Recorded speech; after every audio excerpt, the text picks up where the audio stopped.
मैं एक कोठी पर काम करने जाती थी। मैं उनके घर का काम काज करती थी और घर की सफाई वगैरह का काम करती थी। एक दिन मैं साहब के कमरे में गई तो साहब अपनी बीवी को लिटा कर लगे हुए थे। पहले तो मैं साहब को ये काम करते हुए देखती रही।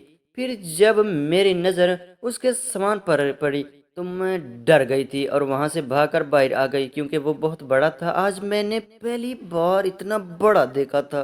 मेरे शोहर का तो बहुत छोटा सा था और मुश्किल से मेरा गुजारा करता रहता था, लेकिन मेरे साहब का तो इतना बड़ा था, मैं सोच भी नहीं सकती थी कि मेरे मालिक ये सब कैसे बर्दाश्त करती है। बस मैं ये सोच रही थी तो साहब के कमरे का दरवाज़ा खुला और साहब बाहर आ गया और मुझसे कहने लगा, बिल्लो, मैं वॉशरूम नहाने के लिए जा रहा हूँ, मेरे कपड़े तो ज़रा इस्त्री करके ले आना। थोड़ी देर बाद मैंने कपड़े इस्त्री किए और वहाँ लेकर वॉशरूम उनको धोने चली गई। तो वहाँ पर देखा तो साहब के हाथ में एक छोटी सी तेल की शीशी थी और वो अपने जिस्म पर लगा रहे थे। पहले तो मैं चुपचाप देखती रही। जब वो तेल लगाकर फारिग हुए तो मैंने उनको आवाज़ दे दी कि साहब जी, अपने कमरे ले लो। उसने कहा कि मुझे पकड़ा दो। मैं समझ गई थी कि ये कोई तेल इस्तेमाल करते हैं। मेरे दिल में ख्याल आया कि मैं ये तेल अपने शोहर के दूं ताकि उसका भी गुजारा करना लायक हो जाए। साहिब कपड़े पहनकर वॉशरूम से निकला और अपने कमरे में चला गया।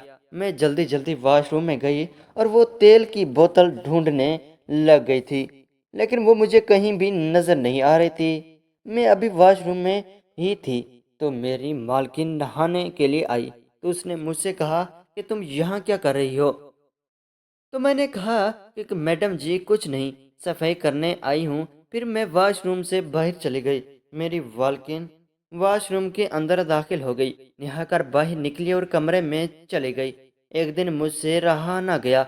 मैंने अपनी मालकिन से पूछने का इरादा बना लिया था। वो कमरे में बैठी थी कि मैं भी कमरे में चली गई और उनके पाँव दबाने लग गई थी। उनके पास बैठ गई थी, लेकिन दिल में डर सा था कि शायद मेरी मालकिन नाराज न हो जाए। फिर मैंने हिम्मत करके अपनी मालकिन से कहा कि आपसे एक बात पूछना चाहती हूँ। तो मेरी मालकिन ने कहा, बोलो, क्या पूछना है। तुमको तो मैंने झट से मालकिन से कह दिया कि आप परसों आप मैंने आप और साहब को आपके कमरे में देखा था। आप प्यार कर रहे थे, मैं वो सब कुछ देख रही थी। मालिक जी, मैं भी शादीशुदा हूँ, मेरे पास भी एक बच्चा है, लेकिन मैं एक बात पूछना चाहती हूँ जो मुझे परेशान कर रही है। तो मालकिन ने कहा, बिल्लो, पूछो ना, क्या बात है। मैंने मालकिन से साफ साफ बात की कि आप अपने शोहर को कैसे बर्दाश्त कर लेती हैं। तो उसने कहा, यह बात तो तुम्हारी ठीक है कि मेरा शोहर काफ़ी ज़ोर आवर है, जिसको बर्दाश्त करना मेरे की बात नहीं है, लेकिन अब मैं उसकी आदी हो चुकी हूँ। तो फिर मैंने अपनी मालकिन से कहा कि मैंने आपको एक बात बताना चाहती हूँ। मालकिन ने कहा, बोलो, बताओ। मैंने कहा कि उस दिन जब साहिब वॉशरूम नहाने के लिए गए हुए थे तो मैं कपड़े लेकर गई थी। तो मैंने साहब के हाथ में तेल की बोतल देखी थी जिसको अपने जिस्म पर लगा रहे थे। मुझे लगता है कि वो ये सारा कमाल उसी का तो है। तो मालकिन ने कहा, हाँ, ये बात तो तुम्हारी ठीक है। हो सकता है कि वो कोई चीज़ इस्तेमाल करते हो, लेकिन मुझे क्या फ़र्क पड़ता है इसमें। मैं उसकी आदी हो चुकी हूँ। अब मुझे इतना नहीं मिलेगा तो मेरा शौक कैसे पूरा होगा। पर मैंने अपनी मालकिन से कहा कि मेरे स्वर का तो बिल्कुल छोटा सा है जो मुझे बिल्कुल भी नहीं खुश कर सकता। आप मेरा एक काम करो, आप अपने शोहर से उस तेल का नाम पूछकर मुझे बता दें ताकि मैं भी अपने शोहर को इस्तेमाल करवा दूं।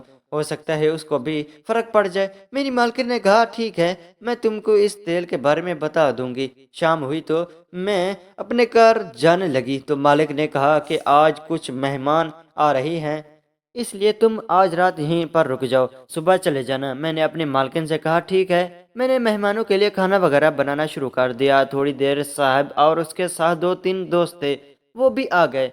मैंने उनका खाना लगाया, खाना खाकर चले गए। उस वक़्त रात तकरीबन 11 बजने वाली थी।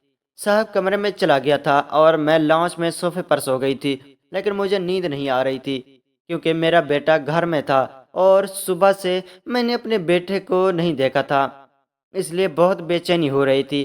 पर मेरे दिल में ख्याल आया कि आज भी साहब को देखूं क्या कर रही हैं।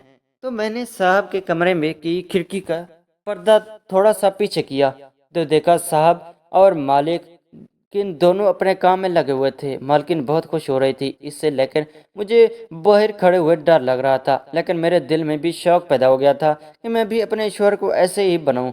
میں ساری رات ان دونوں میاں بیوی کو دیکھتی رہی۔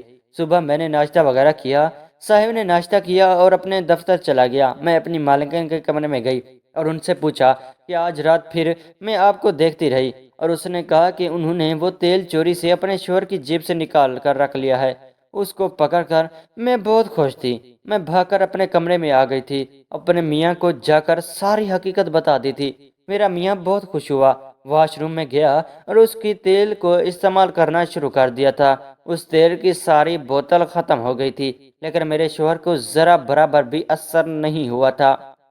میں نے اپنی مالکن سے کہا کہ میرے شوہر نے پوری تیل کی بوتل ختم کر دی، لیکن اسے تو مٹھی بھر بھی فرق نہیں ہوا۔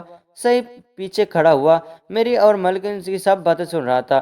صاحب نے پیچھے سے مجھے آواز دی اور کہا، جو تیل تو لے کر گئی ہے وہ جسم کی کسی بھی چیز کو بڑھا یا چھوٹا نہیں کرنے والا، بلکہ مجھے خارج تھی اور اس کی دوائی تھی۔ تو تم نے سمجھ لیا یہ کچھ بڑا کرتا ہے۔ میرا جسم قدرتی طور پر بڑا ہے، میں کوئی چیز بھی استعمال نہیں کرتا۔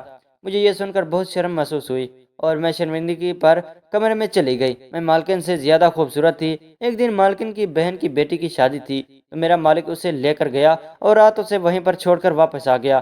میں بھی گھر کا کام کر کے جانے والی تھی تو صاحب آ کر مجھ سے کہنے لگا کہ کہاں جا رہی ہو؟ تو میں نے کہا کہ صاحب آپ اپنے کمرے میں جا رہی ہوں۔ تو صاحب نے کہا کہ مجھے ایک کپ چائے بنا کر دو۔ جب میں چائے بنانے کے لیے کچن میں گئی تو میرے پیچھے صاحب آ گیا اور مجھے پیچھے سے پکڑ لیا۔ میں ڈر گئی تھی۔ میں نے صاحب سے کہا کہ پلیز آپ مجھے چھوڑ دیں، میں آپ کو برداشت نہیں کر پاؤں گی کیونکہ میں نے آپ کا دیکھا ہے۔ تو میرے صاحب نے کہا، تمہیں بھی اور اپنے شوہر کا بڑا کرنے کا بہت شوق تھا نا؟ صاحب نے مجھے بہت کوشش کی لیکن اپنے آپ کو میں نہ چھڑوا پائی۔ صاحب مجھے اٹھا کر اپنے کمرے میں لے گیا اور بیڈ پر لٹا دیا۔ پھر صاحب ملکن کی طرح مجھے شروع ہو گیا۔ پہلے تو مجھے بہت مشکل ہوئی، لیکن تھوڑی دیر بعد مجھے بہت سکون سا آنے لگا۔ دل میں خیال آنے لگا کہ مالکن کیا کر رہی تھی، کہ مجھے تو بہت اچھا لگا ہے۔ تھوڑی دیر بعد صاحب نے مجھے چھوڑ دیا اور وہ کمرے میں چلا گیا تھا۔ تھوڑی دیر بعد میں انتظار کیا اور بھی صاحب کے پیچھے چلی گئی۔ صاحب نے میرے اندر ڈالا تو مجھے بہت مزہ آنے لگ گیا تھا اور اب میں صاحب سے روز ہی کرواتی تھی اور پوری رات ہم نے اکٹھے گزار دی تھی۔ ناظرین، ایسی کہانیاں دیکھنے کے لیے ہمارے یونس سٹوری چینل کو ضرور سبسکرائب کر لیں۔ شکریہ۔